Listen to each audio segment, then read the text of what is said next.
पहली बार मैं कश्मीर में जो हमला हुआ और उसमें जो लोगों की जान गई उनके प्रति संवेदना व्यक्त करता हूँ। उनके परिवार को दुख से उबारने की प्रार्थना ईश्वर अल्लाह से करता हूँ।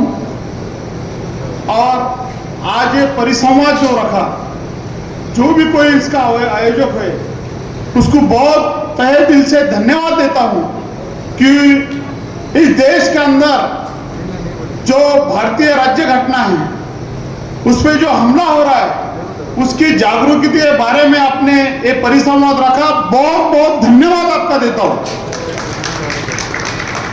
अभी जो सर ने बात करे बहुत अच्छी तरीके से उन्होंने बात करें और मैं जानता हूं कि एक अच्छी मालूमात उनके पास है। इस कायदे के बारे में हमारे नेता और मुंब्रा के आमदार जितेंद्र जी अवार्ड साहब से मुंबई में हमारी मीटिंग के अंदर कुछ बात हो गई। उनका भी एक कायदे के अंदर बहुत बड़ा अभ्यास और बहुत बड़ी स्टडी है और उनसे जो बातें हमने सुनी वो बातें का मैं कुछ बातें आपके सामने रखना चाहता हूं। भाइयों, ये जो वक्फ है, सर ने बोले वैसे वक्फ बोले तो कुछ अलग बात नहीं है। कोई भी धर्म के अंदर दान देने की प्रथा है और उसको इंग्लिश में गिफ्ट बोलते हैं।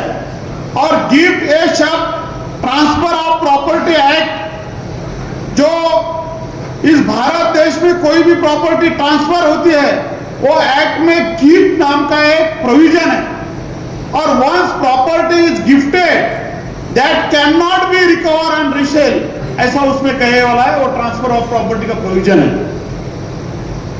तो मुस्लिम धर्म के अंदर भी आपने देखा, हिंदू धर्म के अंदर भी, अलग अलग धर्म के अंदर कोई अगर चाहता है कि मुझे भगवान के लिए कुछ देना है, मेरे धर्म के लिए कुछ देना है, अल्लाह के लिए कुछ देना है, ईश्वर के लिए कुछ देना है, तो वो दे सकता है और उसे गिफ्ट कहा जाता है। और वही गिफ्ट ये वक्फ है, वक्फ property. That property which is gifted property, that is work property. और एक बार जो गिफ्ट दिए वाली प्रॉपर्टी उसमें दो प्रकार के वर्क में, एक मदद मास और दूसरा खिदमत मास। तो उसका जो उल्लेख उन्होंने बताया कि उसको जो खिदमत करके वो प्रॉपर्टी का वहां दीवा बत्ती वहां संभालना, उसका प्रोटेक्शन करना, ये उसका मेन प्रोविजन और मेन इंटेंशन है। लेकिन भाइयों, आपने देखा कि इस देश के अंदर जब कोई बड़े स्टेट के इलेक्शन आते हैं, तो अभी बिहार का इलेक्शन आने वाला है, तो पोलराइजेशन कैसा करे जाए, धर्म के अंदर द्वेष पैदा करके उसका मतपेटी में परिवर्तन कैसा किया जाए और उसके लिए क्या करना चाहिए, बस एक ही बात के लिए ये हुकूमत ने एक कायदे में अमेंडमेंट ए टाइम पे लाने का सोचा है। क्योंकि वो चाहते हैं कि सेकुलरिज्म खत्म हो, इस देश के अंदर धर्मांध शक्ति की संघर्ष हो और उनकी सत्ता में आने के लिए बहुत बड़ा उनको काम करना पड़े। और दूसरा एक हेतु मुझे जो मालूम है, डॉक्टर साहब, इस हुकूमत के कुछ दोस्त हैं जो इनको इलेक्शन में फंडिंग करते हैं, कुछ आधा अपना कुछ ऐसा कुछ का भी नाम है।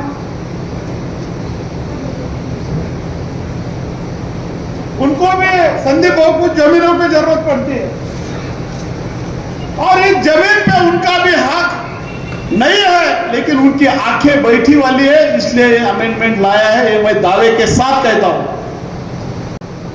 लेकिन भाइयों, इस देश के अंदर दूसरा एक कायदा लाने वाले हैं, वो है जन सुरक्षा अधिनियम कायदा। डॉक्टर साहब, वो कायदे के लिए उन्होंने लाने का क्यों सोचा, तो उन्होंने बोला कि इस महाराष्ट्र के अंदर नक्सलवाद बहुत बड़ा है, हमें चंद्रपुर का, गढ़चिरौली का और नक्सल वाले कुछ एरिया का नक्सलवाद खत्म करना है और उसके लिए एक कायदा लाना है। तो कायदा उसके लिए लाना है तो पूरे महाराष्ट्र में क्यों लागू कर रहे भाई? अभी वो कायदे पे कमेटी है, उसमें ऑब्जेक्शंस मांगे जाने वाले हैं, और वो कायदा मैं आपको खातरी के साथ बोलता हूं, जो डॉक्टर बाबा साहेब आम्बेडकर ने अपने को फंडामेंटल राइट्स दिए वाले हैं, उसके अंदर आर्टिकल 19 में subsection A, B, C, D and C, इसमें 6 गोल्डन फंडामेंटल राइट्स है। उसमें राइट टू एक्सप्रेशन है, बोलो तो लिखने का अधिकार, राइट टू स्पीच है, भाषण करने का अधिकार, right to reside and settle in any place of India, रहने का अधिकार, ऐसे कुछ अधिकार है। वो अधिकारों के गदा लाने के लिए वो भी कायदा लाने वाले हैं। अगर तुमने कोई गलती से किसी अधिकारी से बात करा तो आपको वो कायदे के अंदर भी जाना पड़ेगा। इसके बाद अगर वो कायदा लागू हो गया तो कोई मोर्चा निकाल नहीं पाएगा, कोई सरकार के खिलाफ बात नहीं कर पाएगा। क्या ये कॉन्स्टिट्यूशन मारा जा रहा नहीं है? क्या डॉक्टर बाबा साहेब आम्बेडकर ने दिए वाली घटना को खत्म करने का ये सिलसिला चल रहा नहीं है? तो भाई इसके बारे में मैं सिर्फ मुसलमान को ही नहीं बोलता हूं, गैर मुसलमान भाई को भी एक बात कहता हूं कि ये लड़ाई अपने सब की लड़ाई है। जो पढ़े लिखे वाले और समझदार गैर मुसलमान भाई है, उन्होंने भी इस लड़ाई के अंदर हमारे मुसलमान भाई का साथ देना चाहिए, ये मैं कहता हूं और ये करना जरूरी है। क्योंकि अगर इस देश का संविधान खत्म हो गया, इस देश का फंडामेंटल राइट्स खत्म हो गया, सर आपने बहुत अच्छी तरीके से बोला, आर्टिकल 14 के बारे में बोला, आर्टिकल 13 के बारे में बोला, आपने आर्टिकल 25 के बारे में बोला, आर्टिकल 29 के बारे में बोला। तो आर्टिकल 14 क्या है ये आपने नहीं बोला, वही मैं बोलता हूं। वो राइट टू इक्वालिटी है, एंड इक्वालिटी बोले तो सब समान, और इक्वालिटी क्या रहती है? Each and every person is equal before the law and it is equally protected by law. तो कोई धर्म का इंसान हो, कोई जात का इंसान हो, वो कायदे के सामने समान है और उसको कायदे का समान प्रोटेक्शन मिलना चाहिए, वो 14 में बताया वाला है।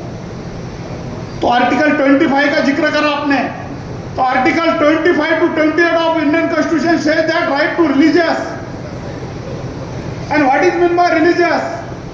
Is our country is not any one religious country. आपण धर्मनिरपेक्ष राष्ट्र आहे, कुठलाही एक धर्म आपल्या देशाचा धर्म नाही, सर्व धर्म समभाव हा आपल्या देशाचं मूळ तत्व आहे। आणि त्यानुसार घटनेच्या कलम 25 ते 28 मध्ये प्रत्येक माणसाला each and every citizen of India having right to accept to propagate any religion which he is wanted. तो उसमें भी ये भी खत्म करना जा रहा है। आपने 29 की बात करें सर, आर्टिकल 29, आर्टिकल 29 काय के बारे में? Article 29 and 30 which is related with minorities, not only Muslim. In minority there are so many religions such as Parsi, Christian and other religions also. So minority is a right to establish educational institute, not only establish but run away it. Means minority कोई educational institute खड़ा कर सकता है, उसको चला सकता है, जो मदरसा चला सकता है, कोई स्कूल चला सकता है, कोई भी बात चला सकता है और उसका अधिकार है, और उसको रन आउट करने का भी उसका अधिकार है। तो ये सब बातों को खत्म करने का ये सिलसिला चल रहा है।